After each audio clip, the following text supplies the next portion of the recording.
You've heard of fantasy worlds, you've heard of magic, knights, warriors, wizards, dragons, and everything in between. Well, this is a story about magic rocks. Yeah, rocks with magic in them. And a little boy who's grown up dreaming of creating the best of these rocks. In pursuit of his goals, he'll befriend many, including even a dragon, and change the world as they know it. Long ago, a legendary sword rested amongst keeps of dazzling treasure in a mysterious place, where an unknown power slept.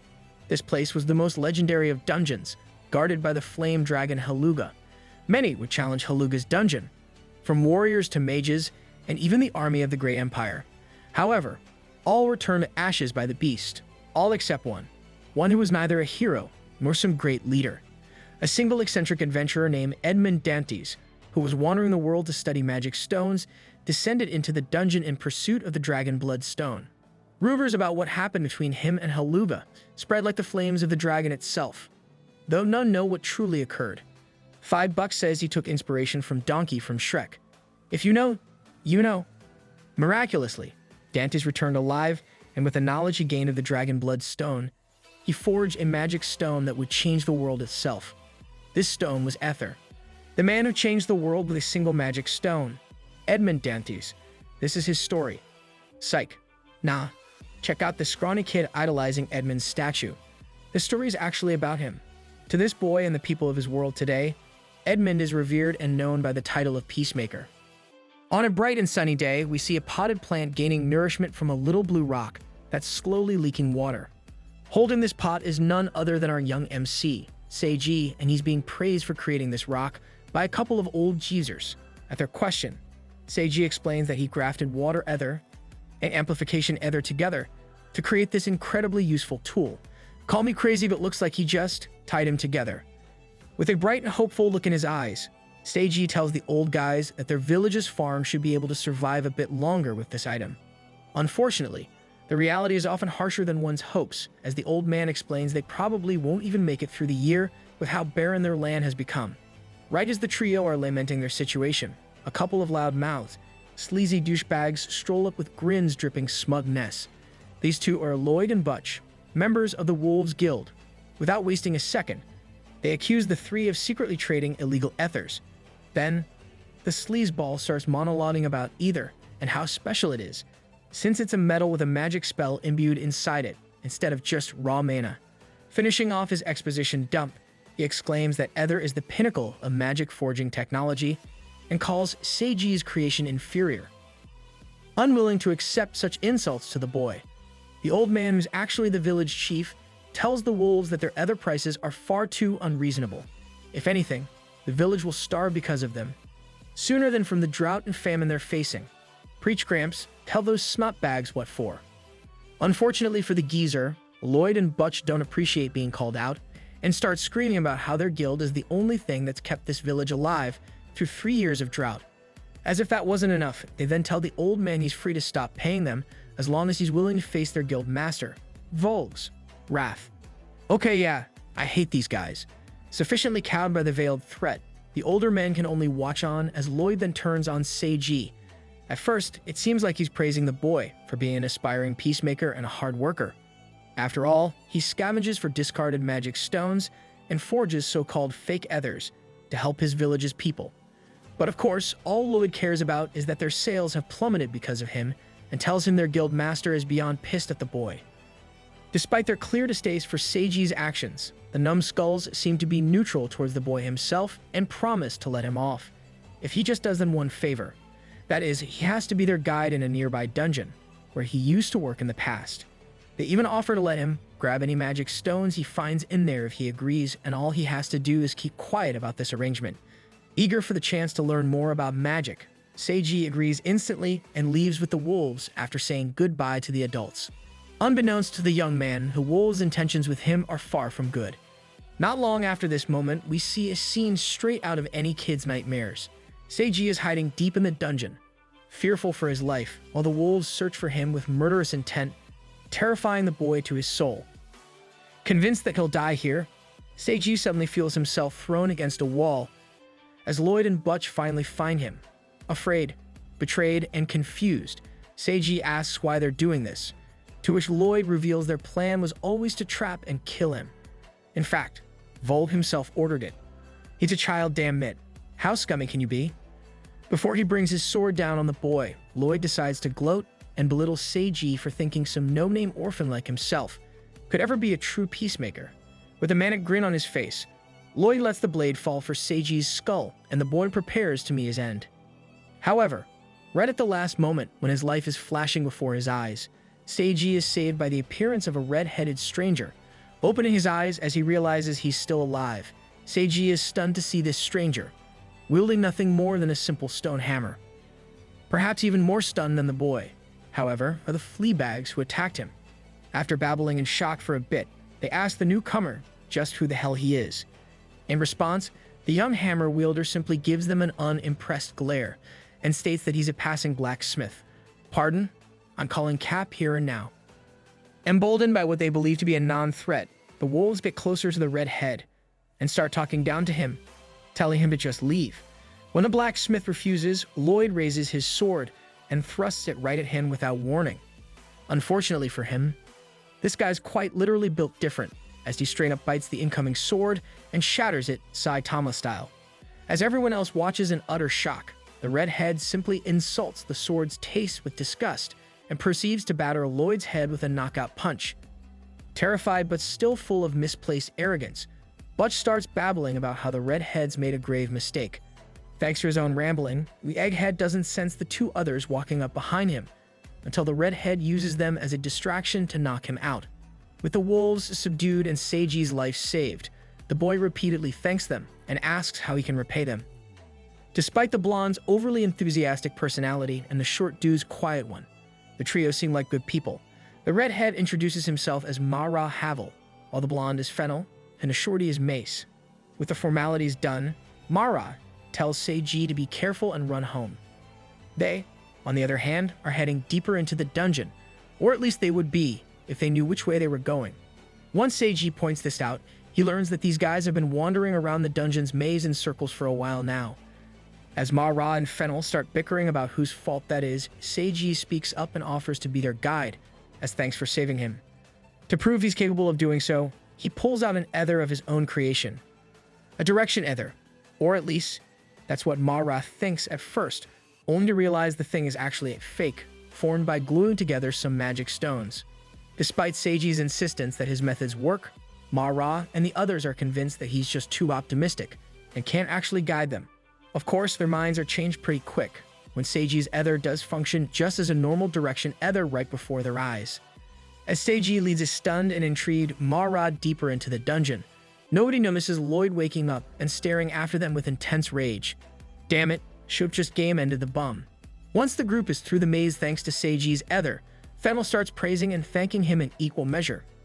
Mara, on the other hand, is astounded by the instinctual understanding Seiji must have of proportioning and crafting to create such an ether with no training. More curious than he's been in a while, Mara asks Seiji if he'd like to join a guild. Eager to share his goals with new people, Seiji starts talking about how he's been trying to do just that for some time, how he learned everything he knows while helping his village, and how he's saving up to learn proper stone crafting. Also that he can be a great peacemaker, just like Edmund Dantes. However, as soon as that name leaves his mouth, Seiji finds himself terribly nervous at how suddenly everyone's expression has changed. Before he can ask anything, Mara walks up to him with an ominous look and furiously tells him to never mention that name in front of him again. Horn, check. Fire, check. Insta-rage, check. Either this dude's the dragon from Edmund's story or his kid with the dragon. I'm calling it. Terrified by Mara's fury, Seiji stammers out his agreement.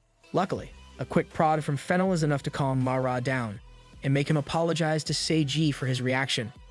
Even so, he reiterates that he just really doesn't like that man. After things have calmed down, the group starts moving once more, only for their progress to be halted again. This time by the overenthusiastic Fennel, stepping on a strange crack in the ground, resulting in incredibly powerful tremors coursing through the dungeon. Mara grows suspicious about the situation and moves to tell the others something. Right as he does, though, the ground beneath his feet crumbles away, and both he and Seiji plummet into a hole with seemingly no end.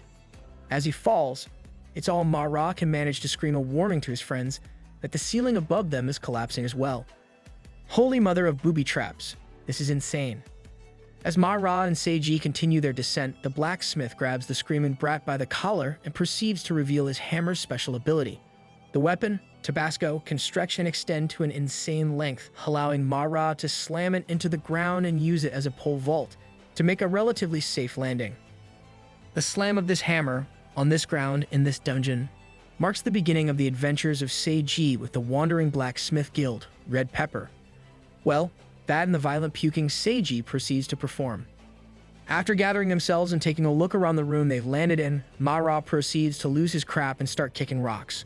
Literally too, not even like a figure of speech. When Seiji suggests just extending his hammer to get back, Ma-Ra explains that his magic hammer, Tabasco, is one he created itself, and it has its limits, not to mention with how things are looking up above. A single bad move could bring this entire place crashing down on their heads. As Ma-Ra speculates on the current situation, a curious Seiji asks what the earthquake earlier was about. He gets his answer almost instantly, but not from Ma-Ra, no. He is answered when a strange purple lightning suddenly lights up the area and thunders across the place. Right as he turns around to see what the noise is about, Seiji finds himself face to face with a bolt of lightning-like energy, about half a millimeter from his eye. Luckily, his new friend's much quicker to respond, and calls forth a whole new being, known only as Bergamot, from his very shadow. With Ma-Ra's command, Bergamot eats the lightning, saving Seiji's life in the process. As the child struggles to get a hold of himself, he sees Bergamot's shadow form and gets even more frightened than before. Luckily, Ma-Ra is there to reassure him. Bergamot won't hurt him. In fact, he is the mage of Ma-Ra's Red Pepper Guild. When Bergamot speaks out to Ma-Ra, Seiji is even more shocked at the being's sentience, leading to Ma-Ra giving a quick run down in the shadow, and how he's a self-centered but highly skilled being. Dude, maybe focus on the crap storm behind you first? Amidst Bergamot's taunts, Ma-Ra turns towards the source of the energy that nearly hit Seiji, and declares that they've reached their destination. Now they just need to finish and go back up. When Seiji asks just what he means to finish, Ma-Ra reminds him of what he said his objective was earlier. He's here to collect a magic stone. And right there, at the center of this strange storm, is exactly that. Without giving Seiji a moment to process this, Ma-Ra asks him if his village has been suffering from drought recently.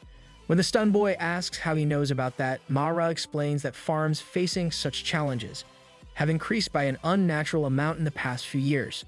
But one thing he's found in his investigations, that all these villagers share, is an unknown dungeon nearby emitting a suspicious purple light, pointing at the source of all the energy arsing around.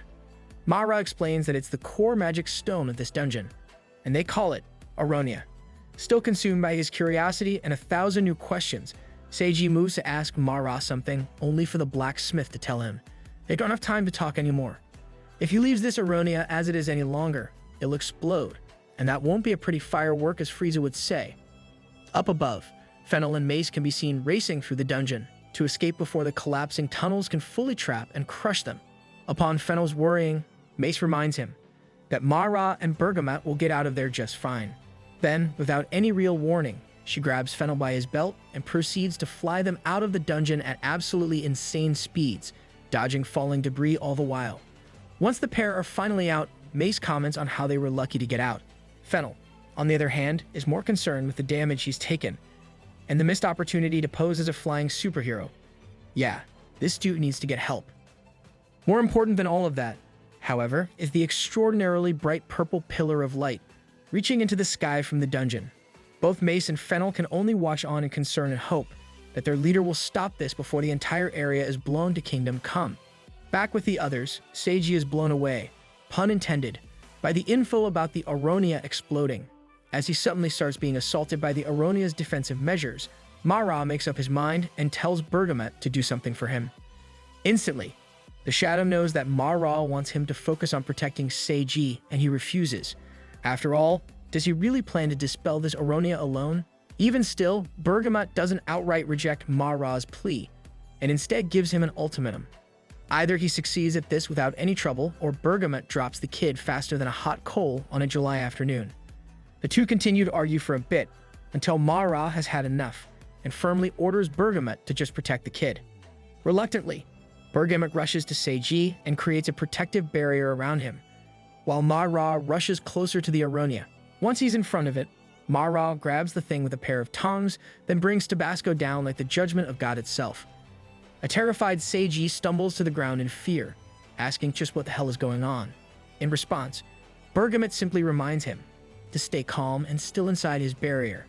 As he observes the surroundings, Seiji realizes the area is filled with a strange dark smoke. According to Bergamet, this is graphite, a defensive measure of the Aronia, which must never be touched by human hands. Of course, hearing how dangerous the stuff is only frightens Seiji even more for Mara, and he asks why the smith is out there. In response, Bergamet explains that Mara isn't even human, so he can take this much with no problem. Terrified by this knowledge, Seiji wonders just what the hell Mara is as the silhouette of a demon mirrors his actions in the smoke. Unfortunately for them, even despite Mara's best efforts, this Aronia refuses to shatter, going as far as to reject him. As this feeling intensifies, the Aronia releases a burst of power that sends the tongs flying from Mara's hands. Watching on as this threat to his whole world gets more and more dangerous, Seiji remembers everyone whose lives are at risk, and in that moment, he moves. His choice is made before he even knows it. All he knows is that he must stop this. Without giving Bergamet a second to stop him, Seiji dashes out of the protective bubble, racing towards the Aronia and making a mad dive for the fallen tongs. Someone's been watching My Hero Academia, I see. After dashing for the tongs, Seiji grabs the tool and instantly makes a break for the Aronia, gripping the stone on both sides, with the tongs as tight as he can. Ignoring the pain he's feeling from all the graphite, violently rushing through his body. Both Bergamet and Mara are stunned speech, less by the boy's actions, and Mara yells at him to get the hell out of there, even as Seiji is yelling at him to hurry up and strike down the Aronia. Unfortunately, Bergamet points out to Mara that it's already too late for Seiji. Now that he's been exposed to the graphite, his body's already being corrupted. That boy is soon going to become a demon. Whoa, that escalated fast. What now? Over with the young man in question. Seiji can feel the graphite reaching inside him, preying on his deepest fears and insecurities, insulting his values, talking down to him, calling him worth less, and preparing to end him from within, while taking on the face of his greatest tormentors. The manifestation of the graphite within his mind pulls out each and every stop to crush his spirit and make him give in to the despair that will transform him into a demon. However, despite everything that's being thrown at him, Seiji refuses to give in. Gritting his teeth and squeezing his cheeks, he screams out with monumental effort and forces the graphite out of his body with sheer willpower, refusing to let it in any longer. From where he's standing, Mara and Bergamet can't believe what they're seeing, utterly stunned by this child's sheer goodness and purity. When Bergamet asks what he plans to do, a fire is lit in the redhead's spirit from the sight of Seiji standing there, and giving it his all to do what's right, regardless of the consequences. To add to that, a crazed smile grows on Mara's face, and he asks if it isn't obvious. He's going to finish what he started here. That's what he plans to do. With a few simple words, Mara expands Tabasco to a massive size, entering what he refers to as full swing mode.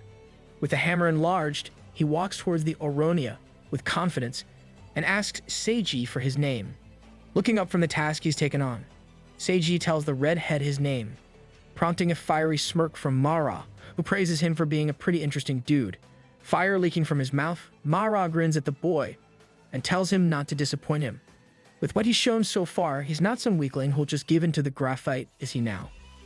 With all of his strength, Mara raises Tabasco high into the air above him. Seiji watches on from where he's holding the Aronia, awed by Mara's flame-forging technique, Skull Bash.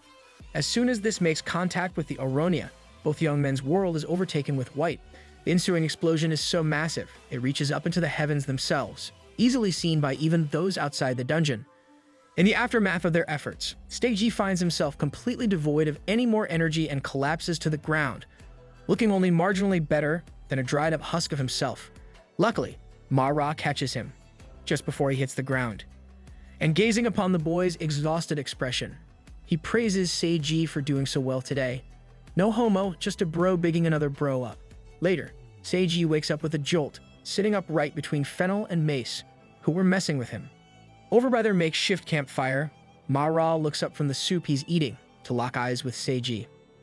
Once the boy has had time to collect himself, he's treated to the hellish recovery meal that is Mara's plus ultra spicy soup, a concoction that gets more coughing and hacking out of him than it helps to be completely realistic. When he mentions how insanely hot the stuff is, manhwa just pours more chili powder into his own bowl and tells Sage he has no sense of taste. Yeah, no way this dude ain't some kind of dragon with those iron taste buds. Sure enough, Seiji isn't the only one being tormented by the spice, as Fennel unsuccessfully tries to pawn his own bowl off to him. When that doesn't work, he makes the excuse of gathering firewood and rushes off away from camp. Man, that suit must suck. Back at the camp, manhwa thanks Seiji for his help and praises his bravery, as he explains that his village won't face any more drought with the dungeon gone. More importantly, though, manhwa wants to know what Seiji will do from here, now that his village won't have any more problems that require his constant presence and assistance. Shocked by the man's interest in him, Seiji goes quiet for a bit when manhwa repeats his question. As the young boy's head goes down, manhwa realizes that he's never had the chance to think that far ahead. Just as he's about to say something to Seiji, a white and yellow blur goes flying past him and into a tree. From the direction it came from, an armored man comes walking their way, guided by none other than the brainless buffoons who tried to off Seiji before. They'd come back with not only the rest of their guild, but even the master, bold to get revenge on manhwa's whole group. From there, the wolves start rambling on and on, and on about how manhwa and his friends have made a great mistake and blah blah blah. Regardless of the man's threatening words, Seiji's frightened ones, and Lloyd's angry babbling, manhwa remains completely unbothered. In fact, if anything, he's amused as an absolutely predatory smirk covers his face. Whatever happens now, manhwa and his friends aren't going to be the ones playing the role of victim. Seiji is yet to notice manhwa's reaction though, and as such, he's absolutely terrified. After all, that's Iron Fist Bolg. However, when he notices manhwa's smile, the boy can only wonder just who the hell this blacksmith really is. Before anything can really get hostile, Bolg loudly commands the group to identify themselves and state their affiliation and purpose for being here.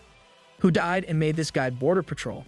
Unafraid, manhwa answers that he's the guild master of Red Pepper, and they saw a suspicious dungeon while traveling, which they then entered and deactivated.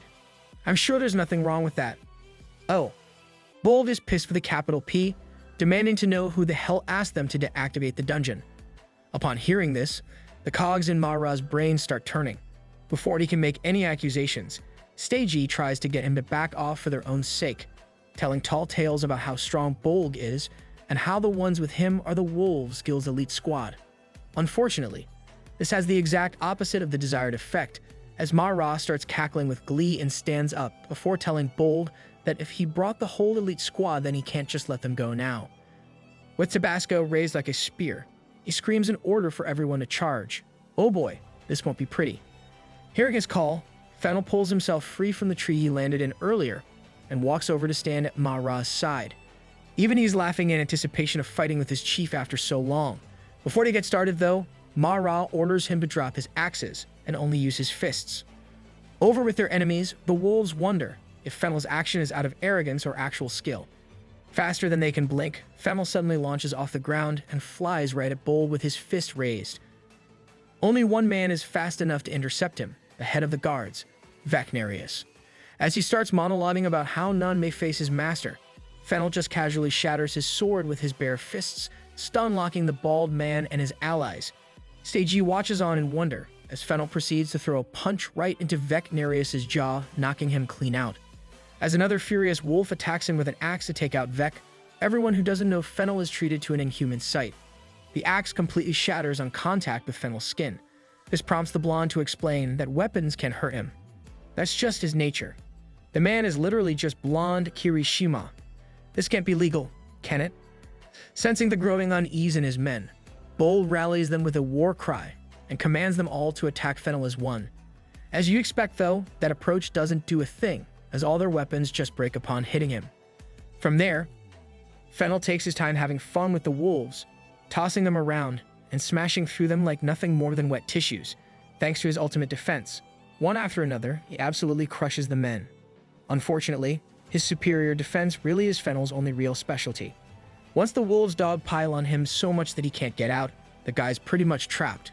Okay, that's anticlimactic as hell. Just as Seiji begins to worry about the man. However, the next member of Red Pepper steps into the fray.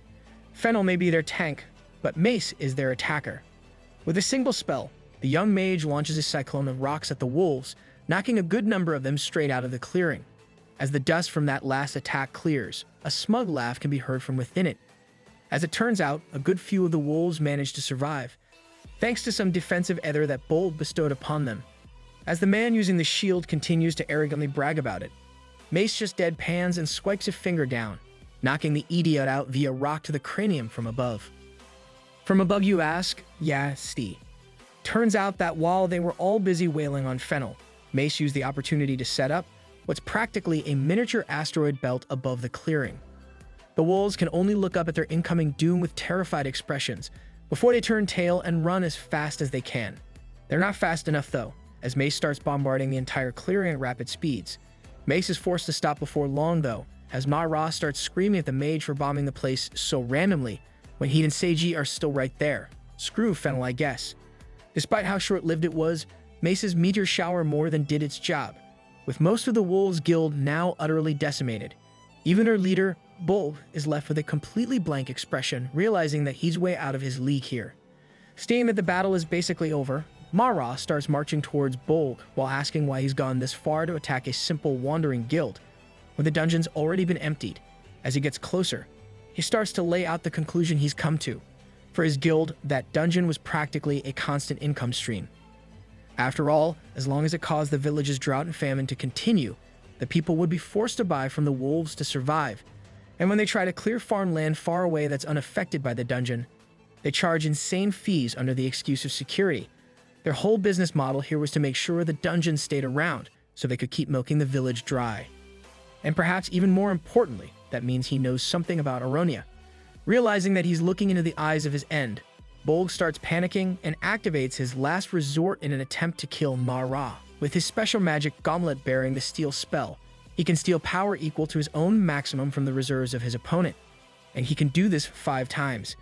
As he buffs himself up using manhwa's reserves, Bolg prepares to destroy him, so that those people don't ruin him for today's events. On the other side of the field though, manhwa is barely affected by the spell.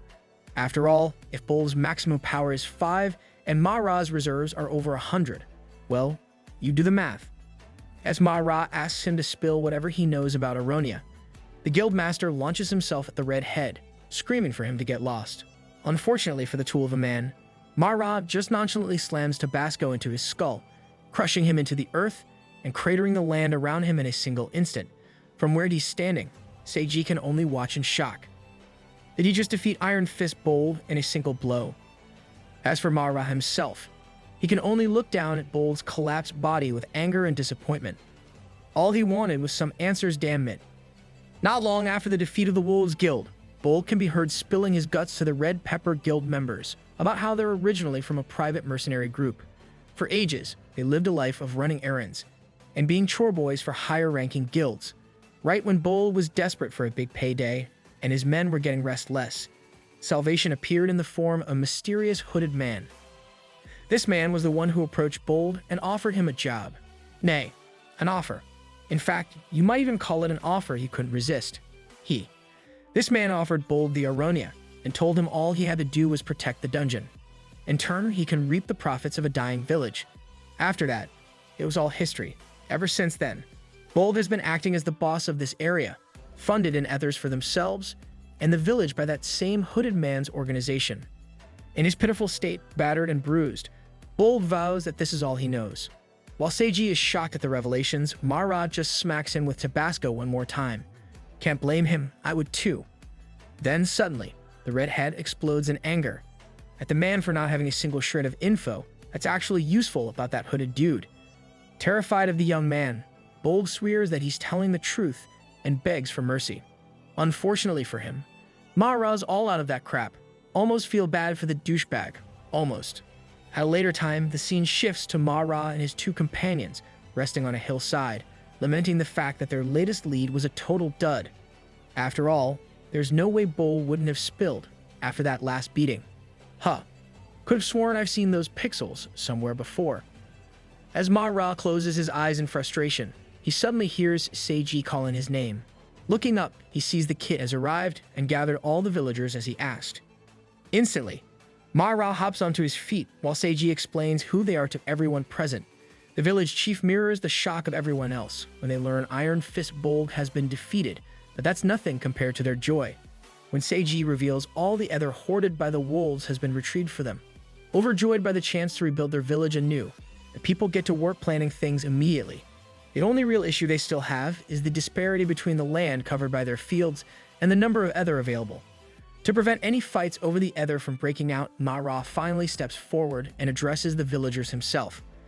He explains that his group is actually composed of talented blacksmiths, and with the chief's permission, they'll melt down all the ether and reform it into something that can be useful for the whole village. Despite how great the offer is, someone is quick to point out their village doesn't even have a proper smithy. Luckily, these aren't just any blacksmiths. With a single word from Ma-Ra, Bergamot emerges from his shadow and summons forth an entire dragon Dan forge. Where the hell was he even keeping that thing? Absolutely stunned, Seiji and the villagers watch on in wonder, as Ma-Ra and his friends get to work stoking up the forge in a display of incredible powers, from Ma-Ra straight-up breathing fire to Mesa's magic and Fennel's woodcutting. Yeah, he's pretty basic, but still. As the process picks up speed, Ma-Ra tosses Seiji the pair of tongs he used back in the dungeon, and tells him he's a part of this too. If he wants to be a peacemaker, this is the perfect practice. Though he's afraid of being a nuisance, Ma-Ra just tells him to relax, since he'll be teaching the boy personally, and orders him to hurry over. And so, Seiji observes with an absolutely overjoyed smile as the red peppers pick up the pace. By the time night falls, the group is still going, Seiji being instructed by Ma-Ra on how best to use his upper body strength. Meanwhile, unnoticed by everyone else somehow, Fennel gets into a wrestling match with an honest-to-good bear. Don't even ask. I ain't got a clue. All in all, it's a productive night for Seiji and the red peppers. When the villagers wake up the next morning and head outside, they find a whole new addition to their land. A strange metallic stake, specially made by red pepper through a mixture of copper and ether according to Ma-Ra. And there's not just one, but dozens of them arranged all over their fields in a grid pattern that reveals itself when Ma-Ra and Fennel slam down their hammers. Seeing the village chief's confusion, Ma-Ra explains that these stakes are embedded with glide ether, an ether that contains regeneration and healing magic. According to Ma-Ra, the Wolves Guild was hoarding tons of the stuff to drip feed to the villagers at exorbitant rates. He and his team have melted all the stuff down with copper and spread it in the form of stakes, because copper is one of the most mana-conductive metals there is. With this new grid system, the healing magic will bring their fields to levels they've never even imagined before. Ma-Ra's still in the middle of his explanation when the village chief suddenly grasps his hands between his own, tearfully thanking the young man for being so good to them. Despite his desire to repay Ma-Ra, the village chief swallows his own pride and asks the red head for just one last favor. Slowly turning his gaze towards the young Seiji, he pleads with Ma-Ra to take the boy with him on his journey. As Seiji watches on with wide eyes, the chief explains that Seiji is one of their best, despite growing up an orphan, and he believes it would be a waste for him to live his life stuck in some backwater village. Even if Ma-Ra can't keep him on for long, if he can just get the boy to the Martellia Kingdom to take the guild entrance exam, even that will be enough. With tears in his eyes, the old man admits that it's his last wish in this life to see Seiji experience the world. Throughout this speech, Ma-Ra has been examining Seiji and everything he's seen of the boy. Despite his naive appearance and personality, he can't deny the raw talent within him, not to mention the inhuman willpower to withstand the corruption of graphite. His mind made up, Ma-Ra tells Seiji and the chief that he'll do it since they are headed to Martellia anyway. A lie, of course, meant to prevent them from feeling indebted, which is why he snaps Fennel's mouth shut painfully when he nearly outs him. Turning to Seiji, Ma-Ra now speaks directly to the young aspiring peacemaker. He tells the boy that it's his choice to come with them and find his place in the world or stay here and help the village. All Ma-Ra can tell him is that there are countless magical stones out there that he'll never see here, and can teach Seiji all about them. So this is his formal invitation to the Red Pepper Guild. In a heartwarming moment, Seiji grasps Ma-Ra's hand, and the course of his life is changed forever. When the time comes for Red Pepper to leave the village, they do so with a new member and the entire village present to see him off. This is the story of a boy named Seiji, and starting today, his journey to becoming a peacemaker. Shortly after setting off, the Red Pepper Guild faces their first challenge. Like, very shortly, it's literally the second day and they're lost. As they trek through the wilderness, thirsty and hungry, Seiji suggests that they look for a passing carriage, an idea Fennel instantly agrees with, prompting Mara to agree that they have to figure something out since he's starving too. In the midst of this, Fennel suddenly remembers something and asks Mara what the heck he did with all the money they robbed from the Wolves Guild. Unfortunately for them, and fortunately for the villagers, Mara admits that he gave everything to them so they could rebuild the village more easily. Well, dang, you can't really argue with that. Annoyed, Mara asks Bergamot why he doesn't just help them with his magic, only for the shadow to completely give him the cold shoulder. Naturally, that just makes the red head with the draconic temper mad, causing him to try the absolutely idiotic act of attacking his own shadow, which doesn't work, of course, but even gets flipped on him when Bergamot slams him into the ground by his ponytail. While the redhead starts wrestling with his literal shadow, Mace senses something nearby and tells the others that there's a massive amount of something passing by on the other side of the woods. Equal parts curious and hopeful, the group makes their way over to where Mace leads them, ending up at the edge of a cliff overlooking a massive canyon. The canyon itself isn't the important part, though. No, that would be the single woman riding atop a boar as she flees from a literal army of lizard folk. Well, that's some fresh nightmare fuel for me. Hate lizards. As Ma-Ra stands there observing the situation with curiosity, Seiji worriedly tells them they have to help the lady or she'll die. Ma-Ra isn't so sure though, explaining to the kid that the boar she's riding is a famous breed called the Mahu mountain pig. She'll be just fine atop that thing since they're known for their insane speed and stamina, and perhaps more importantly, their flavor. Oh, come on man, please don't do it. The next thing those lizard folk know, a giant hammer-wielding red head has crashed into their ranks from the sky, cratering the earth and taking down dozens of lizards in the ensuing explosion. After rising to his full height in the middle of said crater, Ma-Ra parrots Seiji's words about not letting the woman die. Though with how much he's drooling, he's not even trying to hide that he just wants to eat the pig. Regardless, the lizards are in for a massacre, as Ma-Ra proceeds to absolutely crush them with Tabasco, one after another. Over in the distance, the hog-riding woman looks back at the lizards surrounding Ma-Ra and, with a horrified expression, whispers about how they could let this happen. Unfortunately for the lizards, the chick is worried about the wrong person in this situation, something that's evident when Ma-Ra takes a particular stance with Tabasco enlarged, and joyously screams for the lizards to come at him all at once. Okay, mad respect, you gotta have a pair to do that.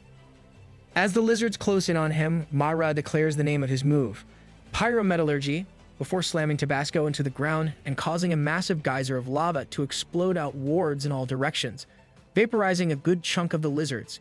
Even the ones that don't get caught in the inferno quickly turn tail and run, fearing for their lives. With the lizards gone, Ma-Ra moves to greet the lady he just saved, telling her that he doesn't really need anything in return, though he would like to eat some meat. However, shockingly enough, the woman erupts into a furious scream of frustration, yelling at Ma-Ra that he ruined everything. With all due respect, befriend? As Ma-Ra watches on with a clueless deadpan, the woman yells out for her companions to come out of hiding, as their trap has been ruined. Sure enough, a whole bunch of people come out of the bushes on top of the canyon's edges, shocking the red pepper folks. That night, the two groups sit together at a campfire, where Seiji and the others are told what actually happened. As it turns out, they were luring those lizards out to the canyon on purpose, and Ma-Ra just ruined all their plans, since those lizards won't come out anymore. Silently listening as the woman he saved yells at him, Ma-Ra raises his head and tells her she's being too harsh when all he wanted was to help, which would be believable if he wasn't still drooling at the sight of her boar. As the bickering continues, an older man from the group comes up to them while chuckling and politely requests that they be understanding of Victoria tribe, which holds pigs as sacred. This man is Gud Johnson, an explorer. Ain't no way that's a real name. He takes a seat at the fire and explains to the Red Pepper crew that they were just clearing out the mobs from the nearby dungeon, and Ma-Ra kind of did interrupt the process. Upon Ma-Ra's question, Johnson tells them that the dungeon in question is Eler's dungeon. According to Johnson, it's a 3-star dungeon. I'm gonna guess that's pretty tough. Funnily enough, Johnson then tells them that they were hoping to outsource the mobs to another guild for efficiency's sake. To be specific, the Wolves Guild, and they're all super annoyed that those guys never even showed up. Oh, this is just poetic. The boar rider lady, Tora, then butts in, and tells them they couldn't wait for the wolves any longer, so they try to draw out the mobs themselves. While that's all well and good, Seiji has to wonder just how they plan to take out all those lizards with just the 4 people they have assembled here. In response, Johnson just chuckles and claims that they're no match for their final member and party leader, the famous Gilbert Starnes himself. Upon seeing Ma-Ra's confusion, Seiji turns to him with a scandalized look and starts word vomiting about Gilbert the Piercer, Knight of the Galvatros Raiders and master of 4-star dungeons. Weirdly enough, the name of the Galvatros Raiders rings some bell in Ma-Ra's mind, but he can't really put his finger on it. Meanwhile, Gilbert quietly whispers some stuff to Johnson. Afterward, Johnson turns to Ma-Ra's group and asks if they're a mercenary guild, to which Ma-Ra responds that they're actually blacksmiths. Regardless of this fact, Johnson asks them if they'd accept an offer to be hired for their dungeon raid. In exchange, they'll provide the blacksmiths a long-distance transportation vehicle, since they seem to need one. And they'll even throw in a cut of the rewards from the dungeon. Nope, that's sus. That deal sounds way too good. Intrigued, Ma-Ra simply turns to Johnson and asks what exactly their plan is. Oh, damn it. The next day, Ma-Ra and Gilbert's group stand over the canyon together, both leaders eager to get started on the lizard army gathered down below. I thought they weren't gonna come out again. As the group stand together over the canyon, Ma-Ra silently observes Gilbert with a suspicious gaze. Yeah, the dude's pretty weird. I get it. As he's studying the night, he thinks of what they're about to face. Eler is no particular powerhouse in itself. However, the dungeon's 3-star rating comes from a mind-bendingly frustrating ability: Bloody Scream. Whenever the creature screams in fear for her life, all its minions are granted a massive AoE buff and thrown into a state of frenzy. At that point, they're nothing but berserkers with the sole purpose of protecting their queen. Buncha simps, if you ask me. Rewinding back to last night, we see it being explained that Bloody Scream has just made the dungeon one massive nuisance, which is why they were trying to lure out the minions beforehand. That, however, doesn't seem to be an option anymore. Turning to Johnson, Ma-Ra asks if they're going to work their way down all the way from the first floor then. However, Johnson tells him they wouldn't even be discussing this if that was an option. No, the moment the boss senses something suspicious in the dungeon, it quite literally buries itself to hide. Upon hearing this, even Ma-Ra lets out an exasperated sigh, knowing that they need to beat the boss in one go and can't because of Bloody Scream. Johnson tells them he needs 2 more raiders, specifically a racer and a fighter. Hearing this, Ma-Ra smugly claims that a hammer user like himself is perfect for both those categories. Johnson, on the other hand, wishes to enter with Gilbert, who's their best fighter with a broadsword. And so, the plan is made. They'll split up into a vanguard and rear guard team to break through. And the vanguard team is led by none other than Ma-Ra and Gilbert. Together, the 2 leap off the cliff and land explosive attacks against the lizards below. After liberal use of Ma-Ra's skills with Tabasco and his wide-range spells, the team races towards the dungeon. On the way, however, Ma-Ra witnesses Seiji having a very close call, and decides the boy isn't quite ready for a dungeon yet, awfully judgy at that. On the other hand, Gilbert is all too eager for this, and Ma-Ra can only wonder why he was so stubborn last night. Flashing back to said night, we see Ma-Ra negotiating with the others to have Seiji stay at the camp to guard their belongings, since he has no combat skills yet. Unfortunately, after some consideration amongst themselves, Johnson declares that this is not an option, and everyone must participate in the raid. Ma-Ra presses the matter, but Johnson refuses to back down, simply stating that they don't trust Red Pepper all that much either. After all, with a 4-star raider like Gilbert in their group, bandits are always trying to rob his stuff. Speaking of said stuff, Ma-Ra can't help but stare at Gilbert's sword, the sailfish, a blade capable of cutting anything in its path. Back to the matter at hand though, Johnson insists that until they can fully trust each other, everyone needs to stay together. If they can't agree to that, then they're free to cancel the deal right now and leave. However, if they do agree, then Seiji can have an extra person assigned to him for some protection. This person, a girl named Isit Ra, hesitantly agrees to do so, though it's clear she's totally terrified. A whole lot of good she'll do.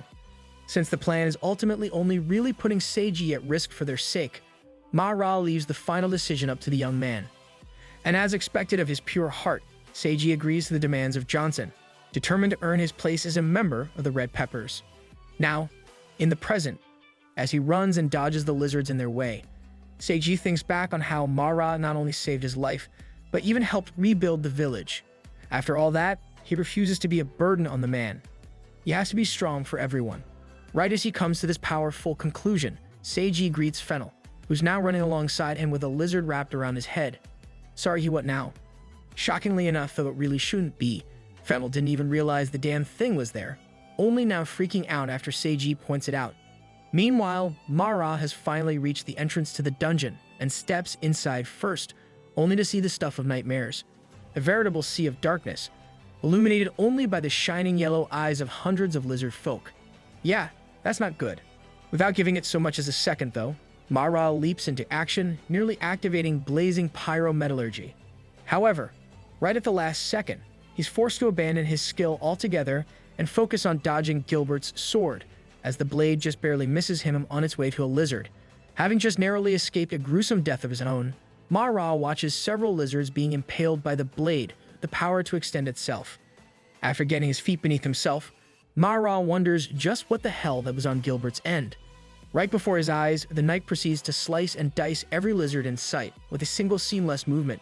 This shows Mara the true extent of the sailfish's power. The sword can not only extend, but it is also as flexible as any whip, making its movements completely unpredictable.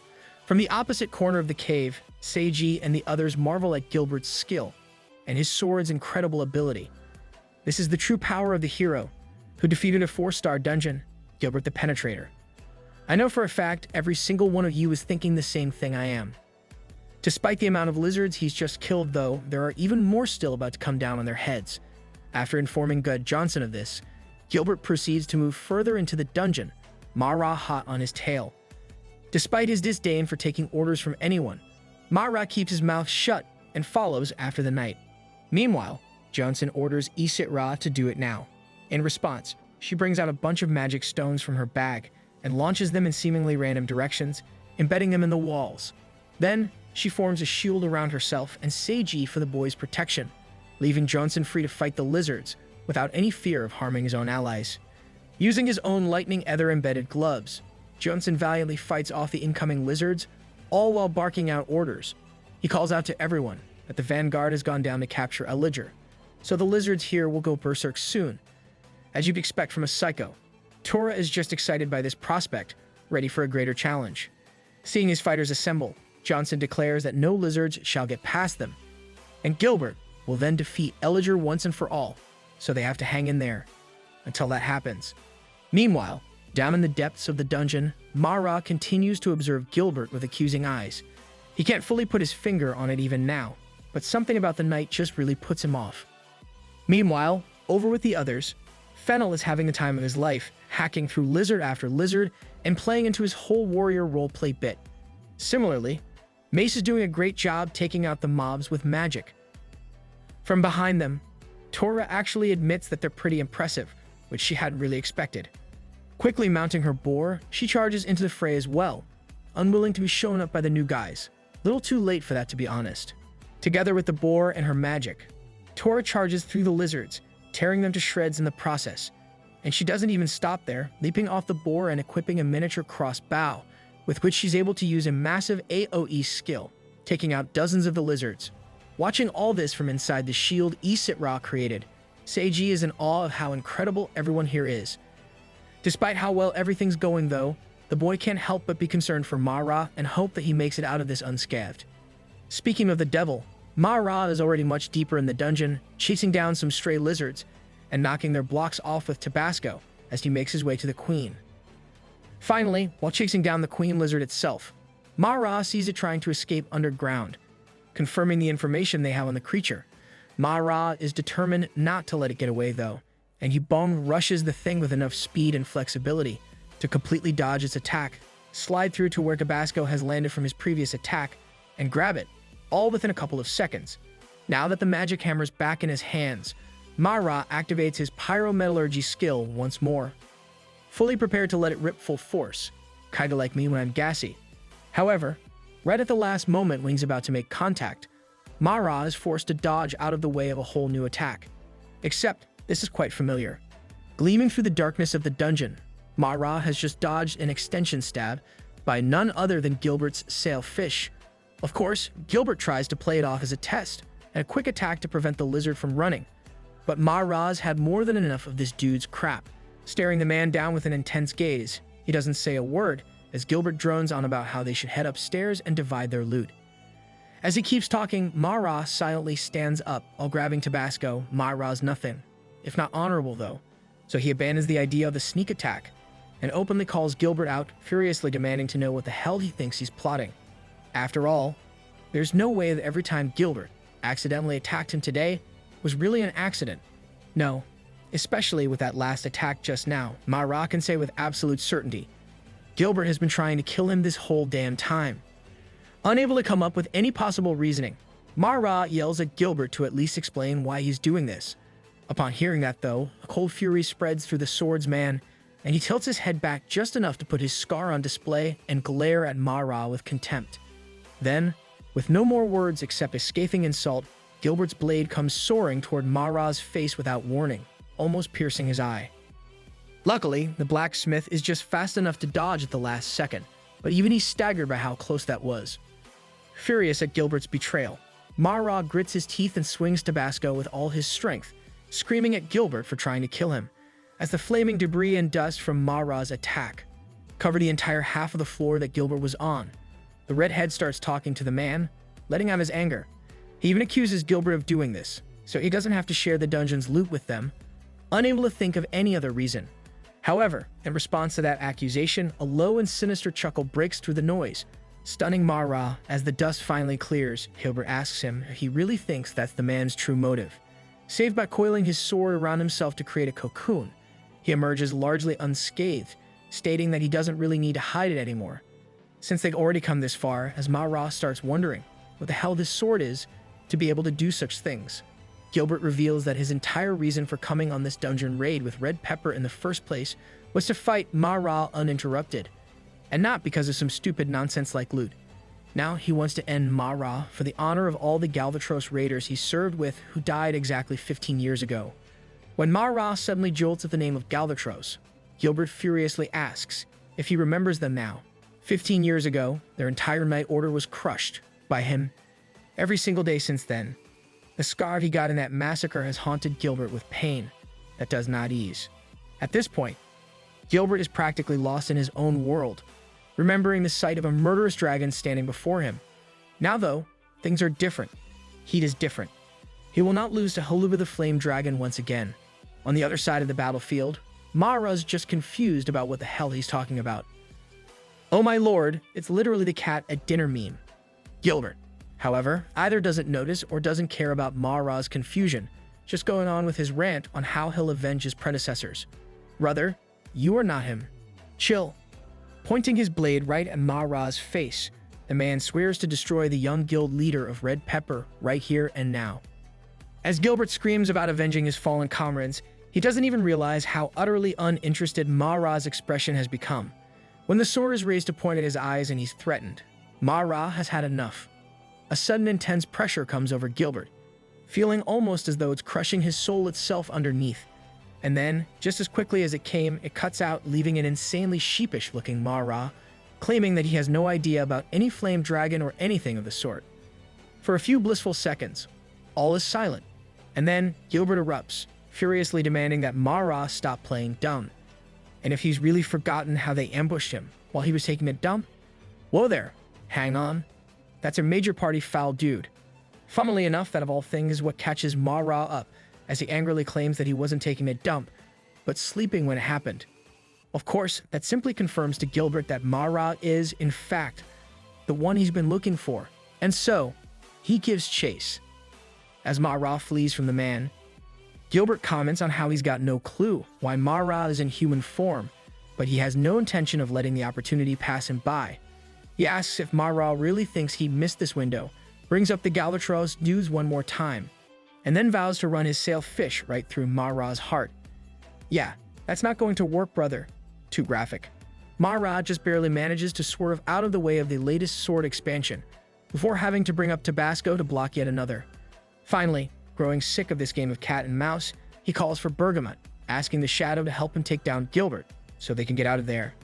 Unfortunately for Mara, Bergamot chooses this of all times and finally start acting like the douchebag he is, straight up refusing to help Mara, since it's not what he's here with him for. He's just a forging mage after all. Dude's the biggest troll I've seen in a minute.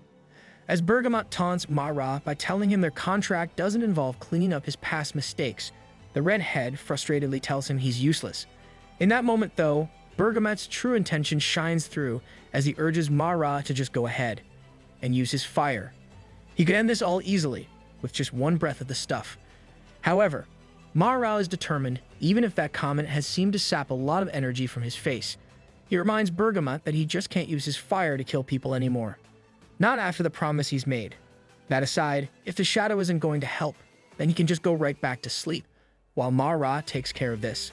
When Gilbert's sword comes his way next, Mara faces it head-on, weaving through each stab with pinpoint precision, yet still getting a cut on his cheek.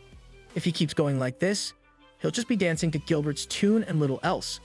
With that in mind, he decides to just completely shatter the blade of sailfish, bringing it insanely and large and flaming Tabasco down in an infernal blast of power. Up above, the effects of Mara's blast are felt even where the others are. Johnson commenting on how Gilbert has finally started. Tightening his gloves, he speaks on how they should finish their part as well, now that all the trash mobs have been dealt with already. That is to say, taking care of the Flame Dragon's minions. Fennel's already been captured, thanks to Tora's boar quite literally sitting on him, and Mace isn't far off either.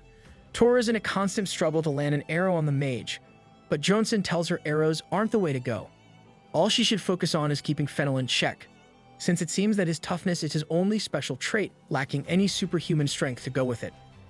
As for Mace, well, Johnson has been observing her silently, and he has to admit she's pretty impressive. Even when they first attacked the two out of seemingly nowhere, Mace kept her cool and reacted without outwardly panicking, showing the movements of someone very well versed in combat. Suddenly, a voice screams out for Johnson and the others to stop. This is none other than Seiji's, who is absolutely mortified by the apparent betrayal his group is currently suffering from. He desperately asks why Johnson and the others would do this to them, after asking for help in the first place, but that just annoys the one-eyed man. He claims that Seiji should be thanking them if anything, because apparently he doesn't even know the people he's been following around are the infamous flame dragon Haluga and his minions. This revelation leaves Seiji in stunned silence, unable to speak as Johnson continues talking about how he's probably just an emergency ration for the dragon. Okay, that's just harsh. As Johnson's words replay in his mind, Seiji is suddenly reminded of everything he's seen of his new mentor during their time together. From the presence he exuded back in his village's dungeon to Bergamot's words about him being no ordinary human. This must really be the truth. Seeing the look on Seiji's face, Johnson interprets it as shock and tells Seiji to wait there quietly while they deal with the minions, or else they'll consider him one of them as well. Turning back to Mace, Johnson states that those two are the dragon's true subordinates, so they'll be handed over to whatever kingdom's interested in them after Gilbert thoroughly interrogates them. Having heard all this from up above, Mace screams at Johnson in rage, asking how he can make such baseless accusations about Mara with zero concrete evidence. In return, all Johnson says is that they're Gilbert's orders, as the only one of them to have ever experienced Haluva's dungeon firsthand, and an excellent leader all around. They trust Gilbert explicitly, and will do as he asks of them, because they trust he has his reasons. This reasoning only serves to frustrate Mace even more though, as it's just a convenient excuse for Johnson to free himself of all accountability and be a complete patsy. When Mace asks if he'd do whatever Gilbert asked, including dying or handing over money, Johnson half jokes that money's the one exception, since Gilbert's investment sense is absolutely terrible. While Mace rages at the unserious response, Johnson pulls out a pair of strange metallic rings. Within a moment, they've expanded to a much larger size and become engulfed in deep blue energy from Johnson's palm.